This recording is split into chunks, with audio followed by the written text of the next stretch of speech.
Muy buenas chicos, ¿qué tal? Bienvenidos a este nuevo vídeo del curso Fundamentos de Programación. Y bueno, el tema de hoy vamos a hablar de las funciones. Es un tema bastante importante porque ya nuestro código irá cogiendo forma, lo haremos un poquito más sofisticado. Y bueno, pues ahí tenéis el índice del tema de hoy, así que vamos allá. En esta primera parte de introducción, pues os he puesto ahí que tenemos que entender un par de conceptos.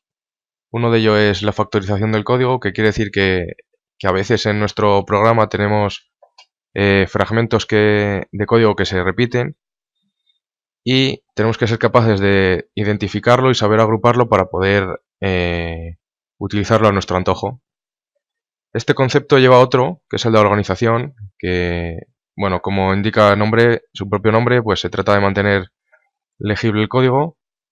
Y bueno, gracias a que utilizaremos estos bloques de código que se repiten, mantendremos el código mucho más limpio y podremos utilizar dichos bloques unos dentro de otro o según nos vaya siendo necesario.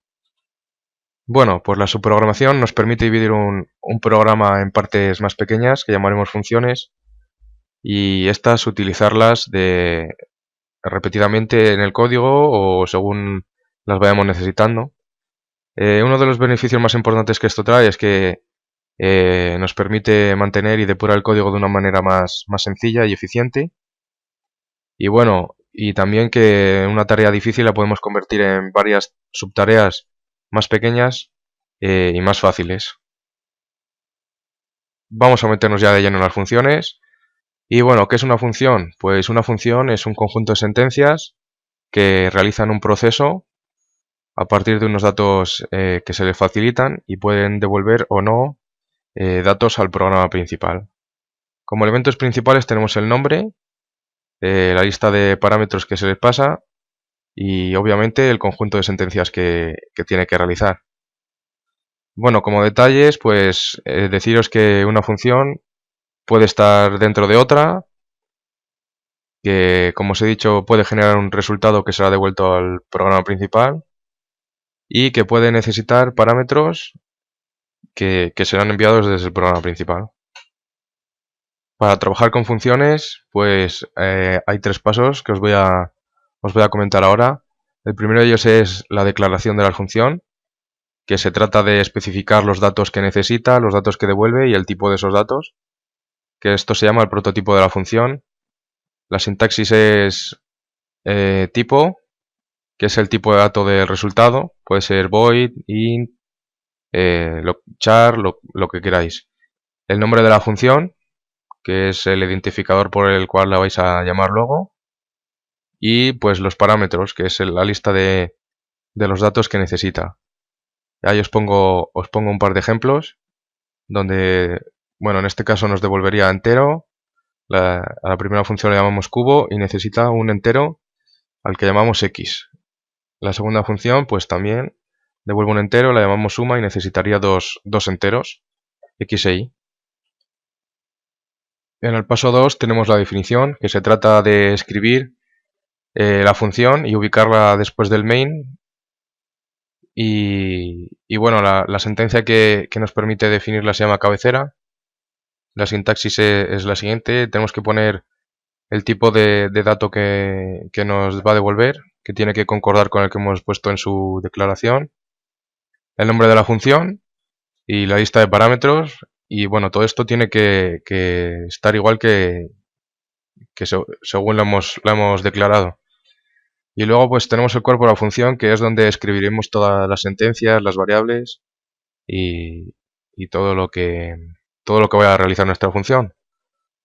Bueno, luego deciros que si va a devolver un resultado tenemos que poner una sentencia return, que es la que nos va a devolver el dato, pero que si la función es de tipo void, pues esta sentencia return no se pone. El último paso es un poco obvio, que es la codificación. Y bueno, tendremos que escribir en el lenguaje apropiado, que eso, bueno, está claro. Y bueno, pues tendríamos un ejemplo ahí, que tendríamos el paso 1, que es la declaración del prototipo, que se escribe antes del main. Ahí tenemos factorial, que necesitamos un float, x. Y bueno, luego tenemos los pasos 2 y 3, que es la cabecera y la codificación de la función.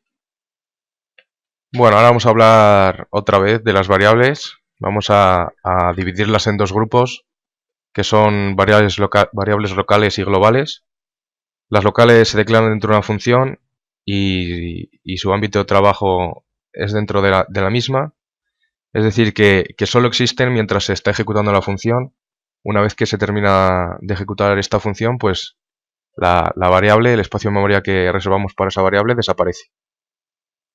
Y las globales, que se declaran dentro, o sea, perdón, fuera de la función, y el ámbito de trabajo es en todo el programa, o sea que solo mueren cuando acaba la ejecución de nuestro programa.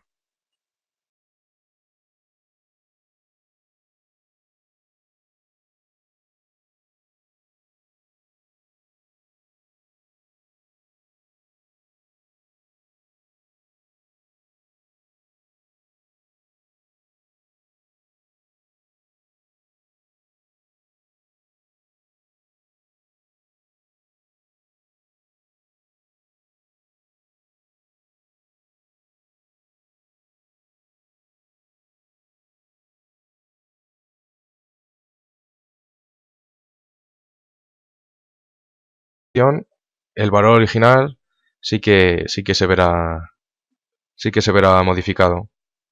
Y para utilizar los parámetros por referencia necesitaremos poner el ampersand antes del parámetro para indicar a la función que ese parámetro es por referencia.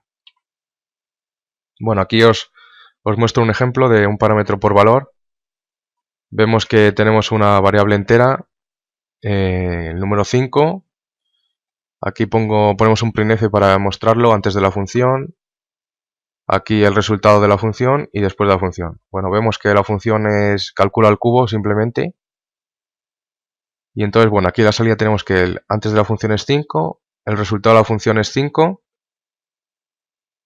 O sea, es 125, perdón, el resultado es 125 y después de aplicar la función, el valor sigue siendo 5. Por lo que solo se ha modificado el valor dentro de la función, no se ha modificado el valor original.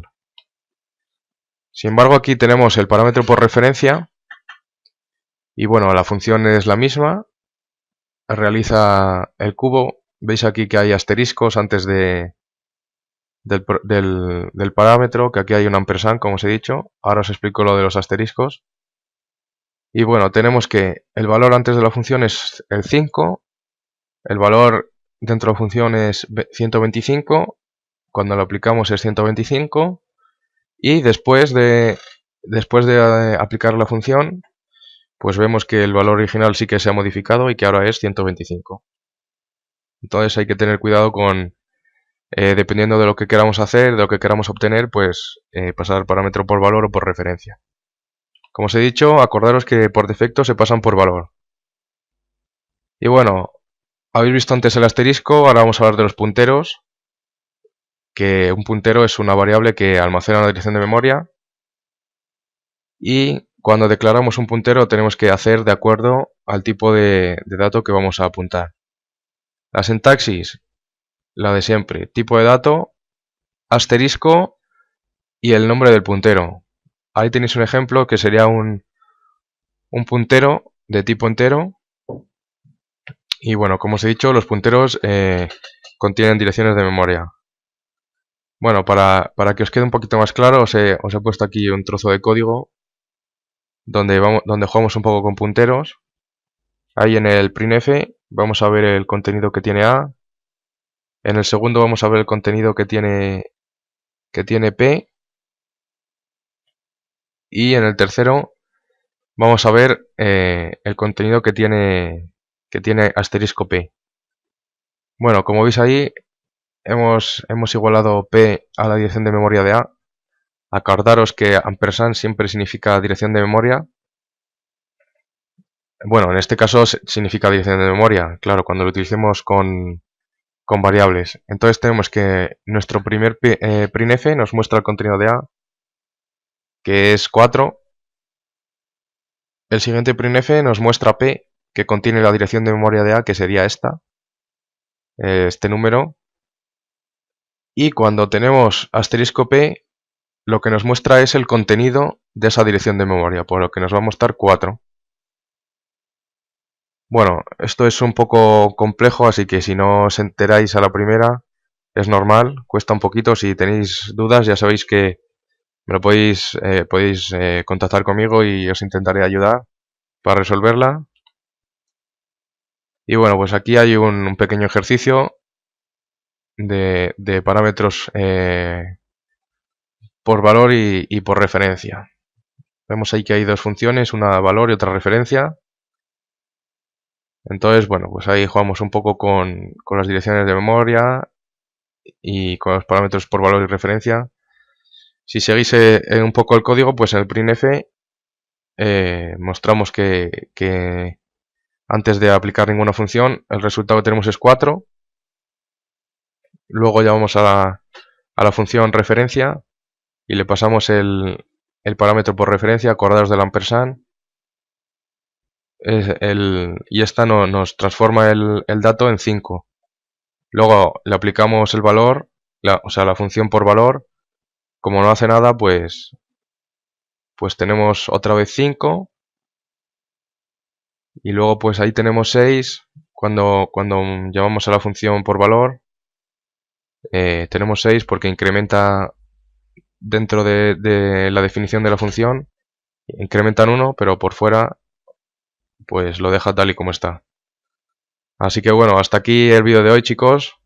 Espero que, bueno, es un tema un poco complicado, espero que os quede medianamente claro. Si no, pues como os he dicho, podéis contactar conmigo, que yo os intentaré resolver todas las dudas, sobre todo esto de punteros, que es un poco más complejo. Y bueno, para el siguiente vídeo tengo pensado realizar algunos ejercicios sobre esto para ver si se aclaran un poco las dudas y demás. Así que bueno, chicos, espero os haya gustado y hasta la próxima.